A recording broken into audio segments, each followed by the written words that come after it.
എല്ലാവർക്കും നമസ്കാരം. Learn with ശ്രീയുടെ പുതിയൊരു വീഡിയോയിലേക്ക് സ്വാഗതം. എൻ്റെ പ്രിയപ്പെട്ട വിദ്യാർത്ഥികളെ, ജൂൺ 26 അന്താരാഷ്ട്ര ലഹരി വിരുദ്ധ ദിനം. ലഹരി വിരുദ്ധ ദിനവും അതുമായി ബന്ധപ്പെട്ട കുറച്ച് പ്രധാന ചോദ്യോത്തരങ്ങളാണ് ഇന്നത്തെ വീഡിയോയിൽ ഉൾക്കൊള്ളിച്ചിരിക്കുന്നത്. അപ്പോൾ സബ്സ്ക്രൈബ് ചെയ്യാതെ കാണുന്ന കൂട്ടുകാരുണ്ടെങ്കിൽ സബ്സ്ക്രൈബ് ചെയ്ത് സപ്പോർട്ട് ചെയ്യണേ. ഈ വീഡിയോ നിങ്ങൾക്ക് പ്രയോജനപ്രദമായാൽ മറ്റുള്ള കൂട്ടുകാരിലേക്ക് കൂടി ഷെയർ ചെയ്ത് കൊടുക്കുക, ലൈക്ക് ചെയ്യുക, നിങ്ങളുടെ അഭിപ്രായങ്ങൾ കമൻസിലൂടെ അറിയിക്കുക. ഓക്കെ, ഒന്നാമത്തെ ചോദ്യം, അന്താരാഷ്ട്ര ലഹരി വിരുദ്ധ ദിനമായി ആചരിക്കുന്നത് എന്നാണ് അന്താരാഷ്ട്ര ലഹരി വിരുദ്ധ ദിനം? ജൂൺ 26. ഐക്യരാഷ്ട്രസഭയുടെ കീഴിലുള്ള വിയന്ന ആസ്ഥാനമാക്കിയുള്ള ഏത് ഘടകമാണ് ലഹരി വിരുദ്ധ ദിനാചരണങ്ങളെ ഏകോപിപ്പിക്കുന്നത്? ഐക്യരാഷ്ട്രസഭയുടെ കീഴിലുള്ള വിയന്ന ആസ്ഥാനമാക്കിയുള്ള ഏത് ഘടകമാണ് ലഹരി വിരുദ്ധ ദിനാചരണങ്ങളെ ഏകോപിപ്പിക്കുന്നത്? UNODC. അതിൻ്റെ ഫുൾ ഫോം എന്താണ്? United nations office on drug crime. എന്ന് എവിടെ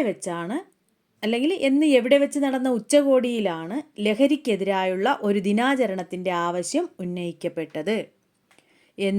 എവിടെ വെച്ച് നടന്ന ഉച്ചകോടിയിലാണ് ലഹരിക്കെതിരായിട്ടുള്ള ഒരു ദിനാചരണത്തിൻ്റെ ആവശ്യം ഉന്നയിക്കപ്പെട്ടത്? 1987 വിയന്നയിൽ വെച്ചിട്ടാണ്, ഓസ്ട്രിയയിലെ വിയന്ന. പുകയിലയുടെ ദൂഷ്യവശങ്ങളിൽ നിന്ന് യുവതലമുറയെ രക്ഷിക്കാനുള്ള പരിപാടി അറിയപ്പെടുന്ന പേര്? പുകയിലയുടെ ദൂഷ്യവശങ്ങളിൽ നിന്ന് യുവതലമുറയെ രക്ഷിക്കാനുള്ള പരിപാടിയെ അറിയപ്പെടുന്ന പേരാണ് യെല്ലോ ലൈൻ ക്യാമ്പയിൻ. മയക്കുമരുന്നില്ലാതാക്കാൻ കേരള പോലീസ് ആരംഭിച്ച പദ്ധതിയുടെ പേരെന്താണ്? മയക്കുമരുന്നില്ലാതാക്കുന്നതിന് വേണ്ടി കേരള പോലീസ് ആരംഭിച്ച പദ്ധതിയുടെ പേര് യോദ്ധാവ്. 2023 ദിനാചരണത്തിൻ്റെ ആശയം എന്തായിരുന്നു? 2023 ദിനാചരണത്തിൻ്റെ ആശയം people first, stop stigma and discrimination, strengthen prevention. ആളുകൾ ആദ്യം, കളങ്കവും വിവേചനവും നിർത്തുക, പ്രതിരോധം ശക്തിപ്പെടുത്തുക. മദ്യം വിഷമാണ്, അത് ഉണ്ടാക്കരുത്, കൊടുക്കരുത്, കുടിക്കരുത്. ഇത് ആരുടെ വാക്കുകളാണ്? മദ്യം വിഷമാണ്, അത് ഉണ്ടാക്കരുത്, കൊടുക്കരുത്, കുടിക്കരുത്. ഇത് ആരുടെ വാക്കുകളാണ്? ശ്രീനാരായണ ഗുരു. മയക്കുമരുന്നുമായി ബന്ധപ്പെട്ടുള്ള ഔദ്യോഗിക സ്രോതസ്സുകളിൽ നിന്നുള്ള സ്ഥിതിവിവരക്കണക്കുകളുടെയും വിശകലനങ്ങളുടെയും റിപ്പോർട്ട് എല്ലാ വർഷവും പുറത്തിറക്കാറുണ്ട്. ഇതിൻ്റെ പേരെന്താണ്? മയക്കുമരുന്നുമായി ബന്ധപ്പെട്ടുള്ള ഔദ്യോഗിക സ്രോതസ്സുകളിൽ നിന്നുള്ള സ്ഥിതിവിവരക്കണക്കുകൾ, വിശകലനങ്ങൾ, ഇങ്ങനെയുള്ളവയുടെ റിപ്പോർട്ട് എല്ലാ വർഷവും പുറത്തിറക്കാറുണ്ട്. ഇതിൻ്റെ പേര് എന്താണ്? World drug report. കേരളത്തിലെ ആദ്യത്തെ പുകയില വിമുക്ത പഞ്ചായത്ത് ഏത്? കാഞ്ചിയാർ, ഇടുക്കി ജില്ലയിലെ കാഞ്ചിയാർ. അമിത മദ്യപാനം ശരീരത്തിലെ ഏത് അവയവത്തെയാണ് ബാധിക്കുന്നത്? അമിത മദ്യപാനം ശരീരത്തിലെ ഏത് അവയവത്തെയാണ് ബാധിക്കുന്നത്? കരൾ.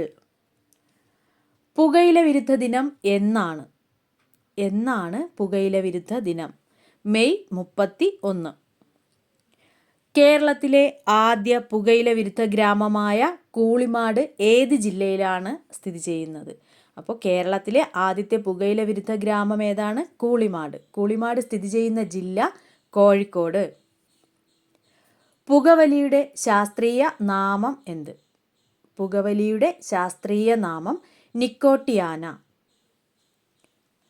ഇന്ത്യയിൽ പുകയില കൊണ്ടുവന്ന വിദേശികൾ ആരാണ്?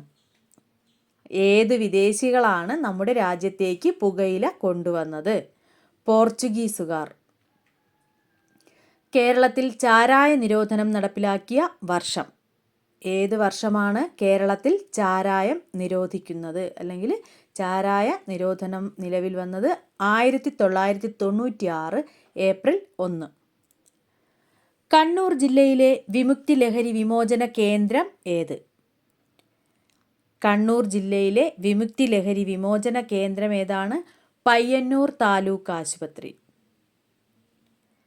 കേരളത്തിലെ ഏറ്റവും വലിയ മദ്യദുരന്തം ഏതാണ്? കേരളത്തിലെ ഏറ്റവും വലിയ മദ്യദുരന്തം വൈപ്പിൻ മദ്യദുരന്തം. തലച്ചോറിൻ്റെ ഏതു ഭാഗത്തെയാണ് മദ്യം ബാധിക്കുന്നത്? തലച്ചോറിൻ്റെ ഏതു ഭാഗത്തെയാണ് മദ്യം ബാധിക്കുന്നത്? സെറിബെല്ലം. അമിത മദ്യപാനം ശരീരത്തിൻ്റെ ഏത് അവയവത്തെ ബാധിക്കുന്നു? അമിത മദ്യപാനം ശരീരത്തിൻ്റെ ഏത് അവയവത്തെയാണ് ബാധിക്കുന്നത്? കരൾ. അമിത മദ്യപാനം മൂലം കരളിനെ ബാധിക്കുന്ന രോഗം. അമിത മദ്യപാനം കൊണ്ട് കരളിനെ ഒരു അസുഖം ബാധിക്കാറുണ്ടല്ലേ? അപ്പോൾ അങ്ങനെ കരളിനെ ബാധിക്കുന്ന ആ രോഗത്തിൻ്റെ പേരെന്താണ്? സിറോസിസ്. മദ്യപാനം രോഗമാണെന്ന് പ്രഖ്യാപിച്ച സംഘടന ഏത്? മദ്യപാനം ഒരു രോഗമാണെന്ന് പ്രഖ്യാപിച്ച സംഘടന WHO, വേൾഡ് ഹെൽത്ത് ഓർഗനൈസേഷൻ.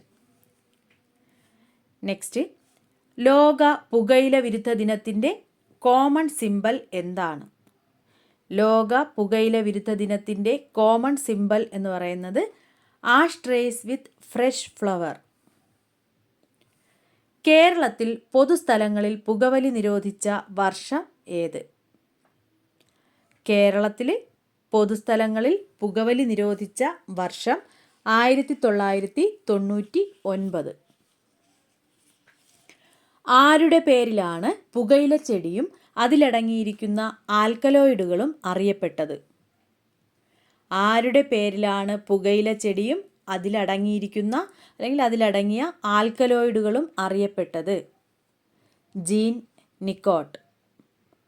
പ്രിയപ്പെട്ട വിദ്യാർത്ഥികളെ, അപ്പോൾ ലഹരി വിരുദ്ധ ദിനവുമായി ബന്ധപ്പെട്ട ഏറ്റവും പ്രധാനപ്പെട്ട കുറച്ച് ചോദ്യോത്തരങ്ങളാണ് ഇന്നത്തെ വീഡിയോയിൽ ഉൾക്കൊള്ളിച്ചിരുന്നത്. വീണ്ടും ഞാൻ ഓർമ്മിപ്പിക്കുകയാണ്, നമ്മുടെ നേരത്തെയുള്ള ക്വിസുകളൊക്കെ നിങ്ങൾക്ക് ഒരുപാട് പ്രയോജനപ്പെട്ടു. അതുപോലെ ഒരുപാട് പേരിലേക്ക് അത് എത്തപ്പെട്ടു.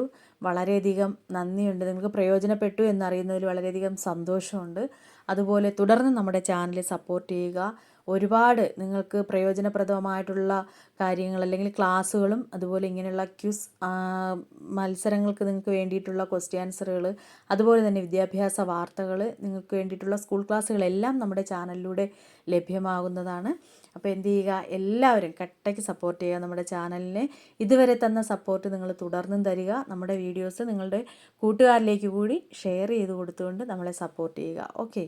അപ്പോൾ അതുപോലെ നിങ്ങൾക്ക് ഏതെങ്കിലും സ്കൂൾ ക്ലാസ്സുകളിൽ തന്നെ ഏതെങ്കിലും ക്ലാസ്സുകൾ നിങ്ങൾക്ക് ആവശ്യമായിട്ടുണ്ടെങ്കിൽ അതും കമൻറ്റ് ചെയ്യാം. അങ്ങനെ കമൻറ്റ് ചെയ്താൽ ആ ക്ലാസ്സുകളും കൂടി നിങ്ങൾക്ക് നൽകുന്നതാണ്. ഓക്കെ.